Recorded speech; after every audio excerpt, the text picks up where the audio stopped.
Good morning, everybody. We're going to work on some cabinet doors and shoot a little video for you, which hopefully will be helpful for some of you at home. These are really old, grungy, nasty cabinet doors. I mean, some of the worst that we've seen. So a couple things we need to do before we get started is we need to use our multi-use cleaner and clean that really good. And you can see we kind of already, Annette's going to open this up and show you. There we are, our multi-use cleaner. And we already put some on one cabinet door and used it. And you can see some of the grime that we got off. So we need to clean it really, really good before we get started so that doesn't bleed back through our paint.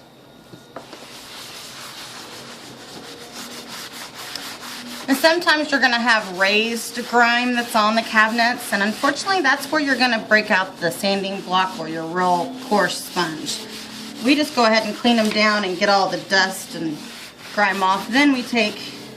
You show them your rag in it. Oh, yes. Isn't that pretty? That's what we're getting off of these old cabinet doors. So. But also, as you can notice, it has voids in the lacquer and in the finish. It has voids there and there. So we're actually painting these sweet cream. So to know if we have those voids, we need to go ahead and seal this first too. But first we're going to show you how to get these raised grime off of your doors so you're going to have a nice, smooth, flat finish. Alrighty.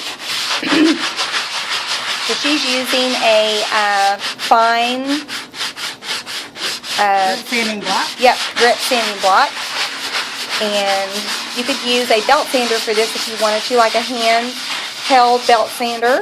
But very fine and very gentle, because you don't want to get all the way down to the raw wood.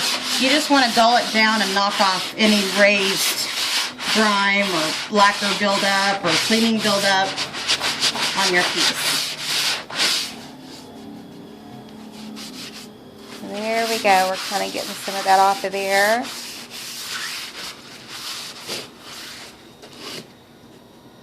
I think that's smooth. Maybe a little bit more. And rub your hand across it because you'll feel it if it still needs to be sanded some more. That feeling it with your hand is really important. Yep. Feel good? All right. Feels great. Now, go ahead. Nope. So now if you'll notice, we've got that sanding dust down in the cracks. So Annette's going to show you how to get rid of that. That's where, after you purchase your Plaster Paint Company Signature Series brush, you've still got those chip brushes left over. They're great to be used for finishing products, but also to be used to dust out your piece. For example, we wouldn't want to leave that sand dust down inside these crevices because we want to get these nice and filled with sweet cream paint. So then you just use those brushes to knock out your dust and your dirt. And that's almost prepped and ready to be painted. Because you notice we talked about the voids and the lacquers here, you're going to have divots and pits and things like that. So we're actually going to use our Jules Magic Seal to seal this in again. We want to lock this in. What happens is sometimes we hear people and they go, well, I painted my cabinets with simple white or sweet cream and now I have these brown streaks, or it looks kind of yellow. And the reason for that is that we've taken the lacquer off, so now the tannins, aka the stain, is starting to seep up from the wood. So by using our Jules Magic Seal, which is quick, fast, and easy, it's going to lock all that back down so we have a nice, new, clean surface to paint on. One thing I personally love about the spray is how fast it dries. Most all of us, when we're working on a project, we're trying to get through it and move on to the next thing. So if you can see that, sometimes with spray, you're going to have a little bit of buildup.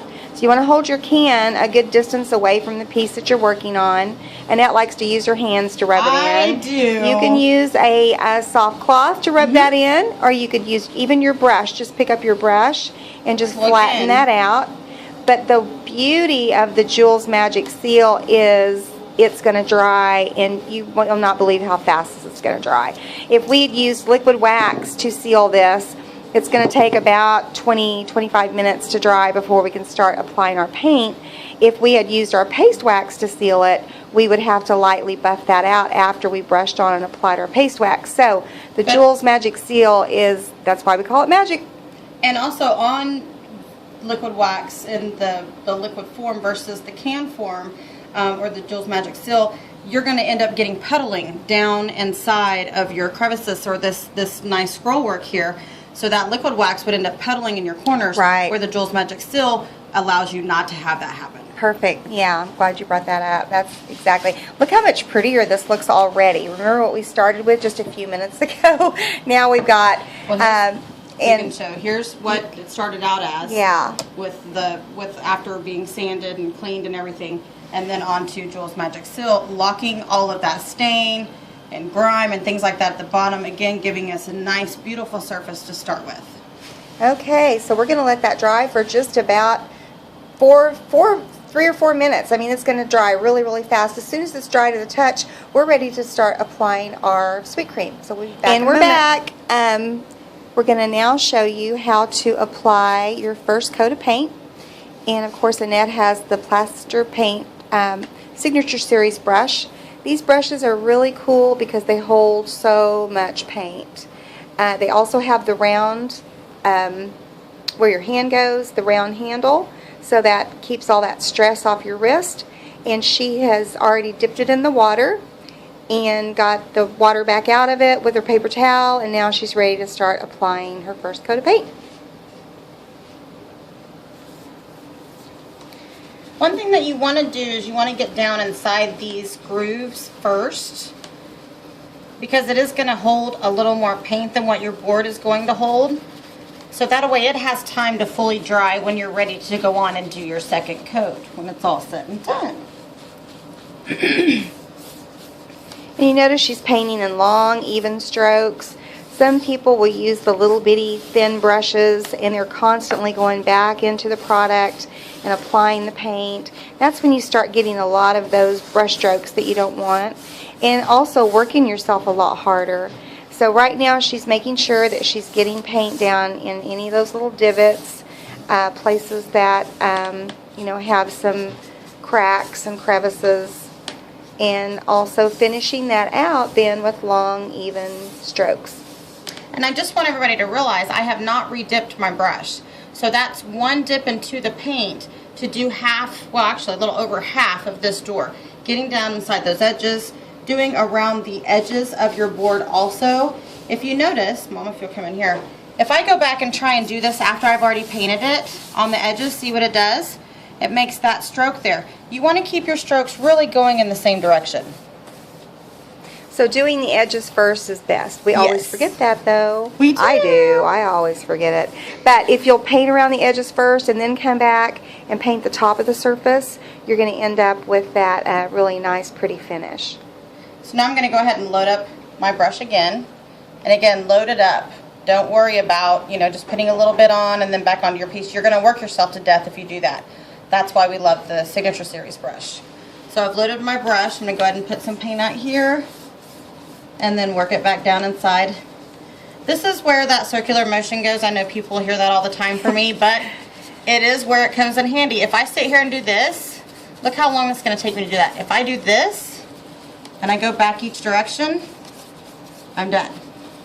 But if I sit there and work myself to death like this, you're going to keep missing the same spot. Now I've started to notice, because I did not re-wet my brush on this round, that it's getting real kind of gluish, sticky. It's pooling as I'm painting. So that's where I like to go ahead and re-wet my brush. Just a little bit, not a lot, just enough to go ahead and smooth out this paint. And now you'll watch the brush just glide. Yeah, she just barely got the very tips of the brush in there because it does hold a lot of product. The same thing, it'll hold a lot of water, so you don't want to dip it down into the water. You just want just the tips of the brush into the water, and also keeping a paper towel handy to get any excess water off is a good idea too. So this is what a good first coat of paint looks like. It's going on nice and easy, very minimal brush strokes. We're going to come back in a little bit and do a second coat, and then we'll be ready to seal these out and distress, whatever it is we want to do with it. So it's going to be fun. Back in a bit. Just quickly want to show you, you can see where I was painting, and this one little spot right here kind of pulled some of the paint back off. It's no big deal. Sometimes that can happen for a couple of different reasons. It can either be because we got a little too much water there, or there may have been something still on the door.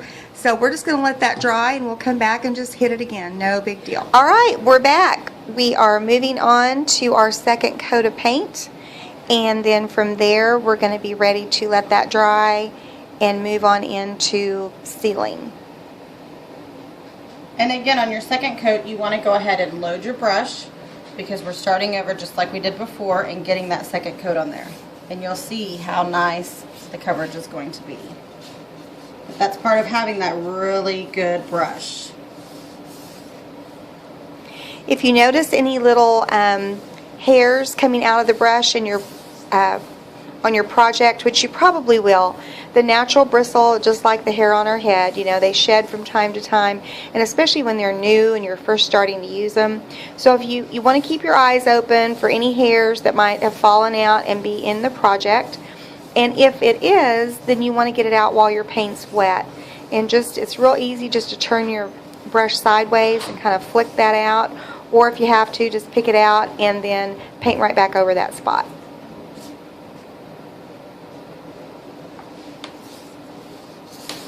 You can see this nice, pretty finish that she's getting with the second coat of sweet cream.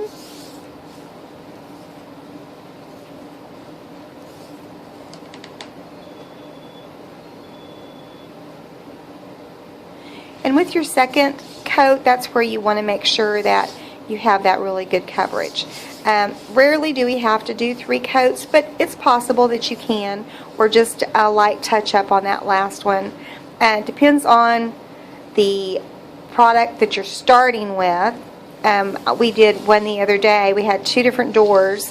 One door took 1 coat of paint with a color we were using, and the other door, which was a different type of wood, actually took 2 coats. So that can make a difference as well.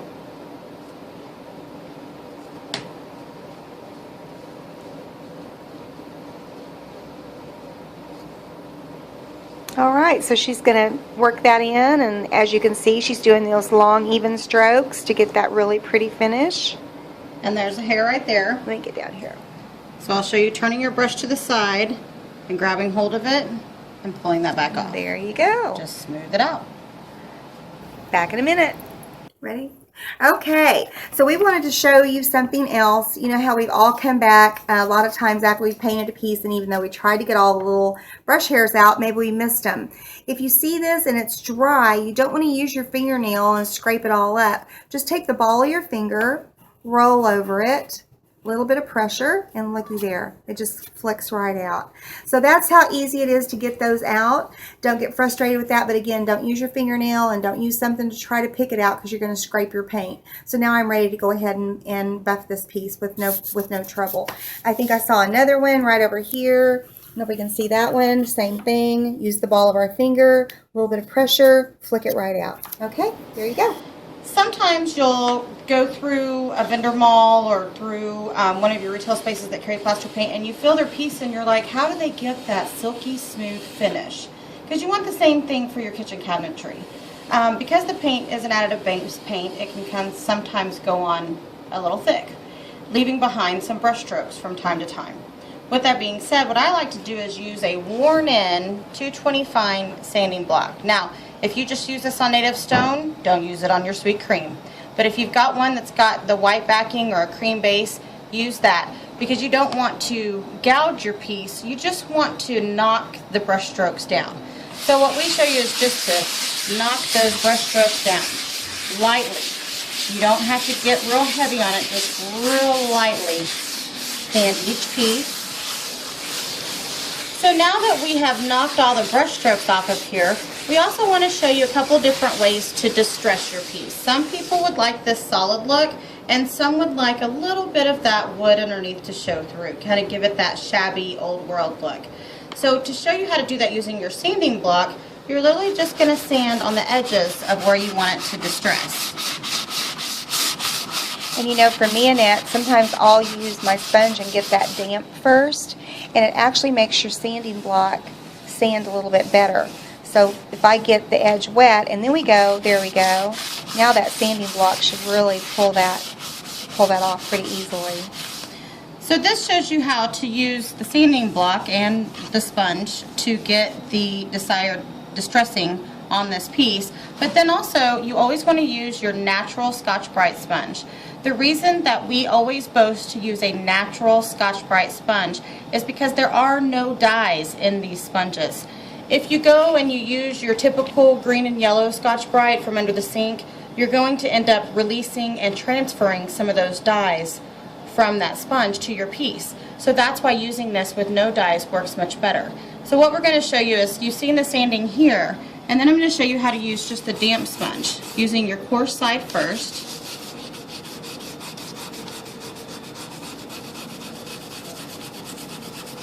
And then you're just going to turn your sponge over and wipe that away. So in all, both methods will lock in that sand dust, so you don't have to worry about cleaning your whole piece once you're done, or cleaning all of your area once you're done, because you've trapped that all in. So depending on what look you're looking for is which method that you're going to use and which one works best for you. So. And for us, we really, with painted furniture, even a light distressing, some people don't like a real heavy distressed look. Some of us do. They're all pretty. But let's just say that you didn't want a heavy distressing.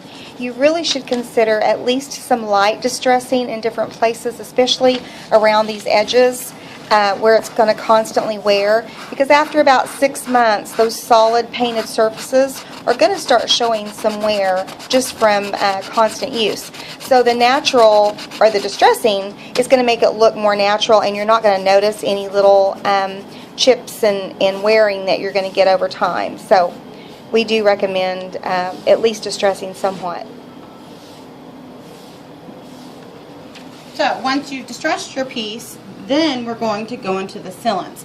Now always remember, if you're going to do a glaze to your cabinetry or your furniture piece, or if you're going to do an aging wax, if you're going to do any specialty finish, then you're going to want to get that achieved and obtained before you put in your final sealant coat. We're actually going to leave these a sweet cream, so we're going to come back in and show you how to apply your paste wax, which is what we recommend for your kitchen cabinetry, for your finish. So now that we've shown you how to apply your paint, how to distress your piece, and how to make it get that silky smooth finish, we're going to show you how to apply your Plaster Paint paste wax. It's going to give your cabinets that fine furniture finish at the end. So you want to make sure that you're using a good wax brush. It's not absolutely necessary, but it is a handy tool to have while applying your paste. So into your paste you go. You do not want to dip it. You do not want to scoop it. You just want to apply a light layer onto your brush. So rolling that in your paste, again, very light coat. Less is more with most all Plaster Paint products. So there's our brush. Notice it doesn't have big globs or clumps. And we're going to go ahead and apply that on here. One thing, when we first started this over 3 years ago, the instructions were to use a soft rag to apply your paste wax. And what we were noticing is that people would scoop out a big amount onto the cloth, and then they would have way too much paste wax on the piece. So using a brush to apply it is really important, and it's so fast and easy. For those people that used to apply it with a cloth, we're sorry. Because that was a lot of hard work, and now it's so easy. I can paste a piece in no time. You just brush the paste wax on, and Annette's going to show you how we're going to finish this out here in just no time at all.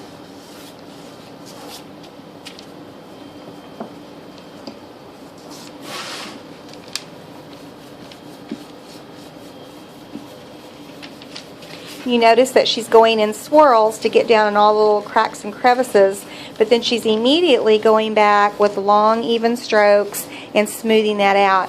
I mean, this paste wax dries so fast that honestly, if you did the swirls and your phone rang and you went to answer it, by the time you got back, your paste wax would be dry and you'd have those little swirls that you would be trying to get back out of there. So you want to always finish with long, nice, even strokes.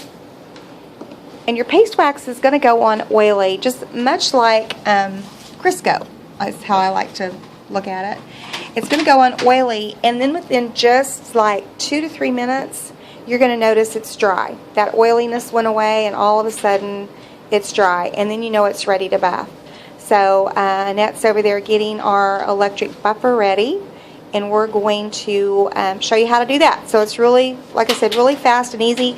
Nothing like it was when we first started, where you had to apply it with a cloth and then wait 24 hours and come back and buff it out. This is all very fast and simple. You can be completely finished with a piece in no time at all.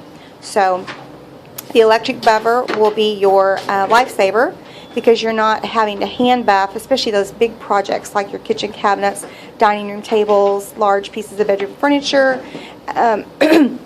This electric buffer will really help you. Okay, she's back with it.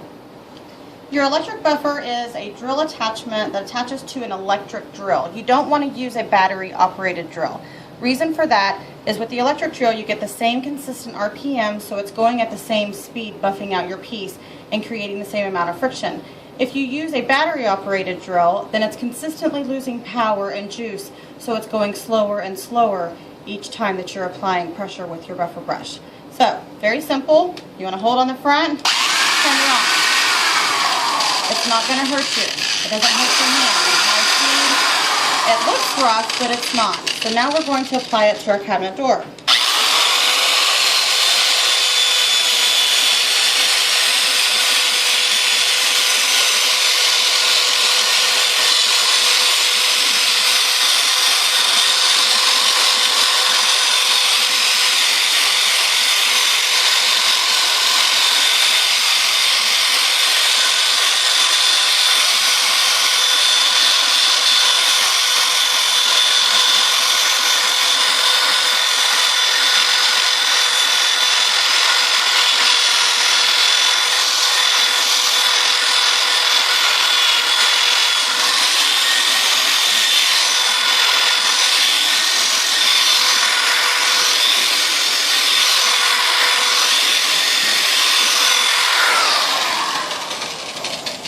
I hope you all can see this beautiful, beautiful finish that's on this cabinet door now. I know pictures sometimes just don't do things justice, but we went from this, I'm going to scan right over here real quick and remind you of what we started with, and then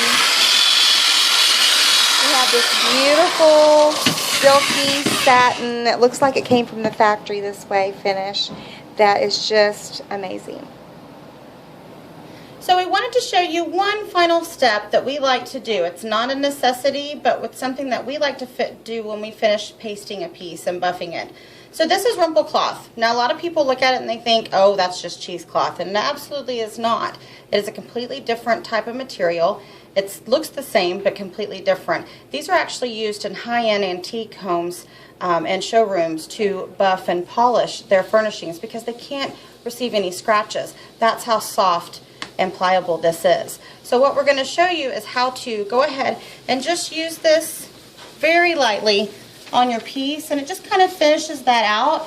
And if you have any paste that maybe just the buffer missed a little bit, then you can go ahead and get that finish on your piece. And that is the end of cabinetry.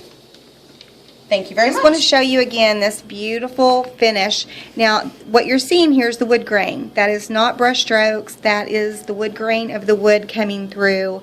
And this, seriously, is super slick, super smooth, no roughness, no little knotty spots. It is just amazing. And people say, well, why do you have to buff the paste wax? When you buff the paste wax, you're actually heating it up. And that's when you heat it up, you're causing the friction to it, heating it up, and it's bonding and adhering to your paint and to the wood. That's why it looks like the factory finish, that it was always that way. It doesn't look like a painted surface anymore. It looks original.